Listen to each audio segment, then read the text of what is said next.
İlham Əliyev səhər tezdəndən işə gedir. Videoya baxırsınız, aşağıda görürsünüz. 53 dənə maşın onu mühafizə edir.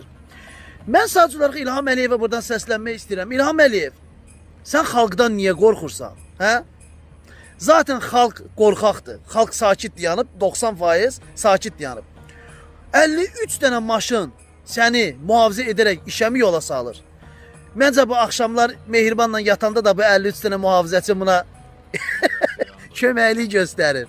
Çünki bu tək tənha heç bir şey əlinə götürən bir iş gəlmir. Mütləqdir ki, bunu mühafizə ilə. Qorxaq olma, kişisən, sən. Danışanda dəmir yumruq deyirsən. Dəmir yumruğun 53 dənə mühafizədən ibarətdirmi? Hə İlham Əliyev? Ay qorxaq, ay şərəfsiz, ay xalqın haqqını yeyən naxəlif oğraş, ay satqın, vətən xaini. Bax, əsl vətən xaini sənsən. Qorxaqsan sən, xalqdan qorxursan.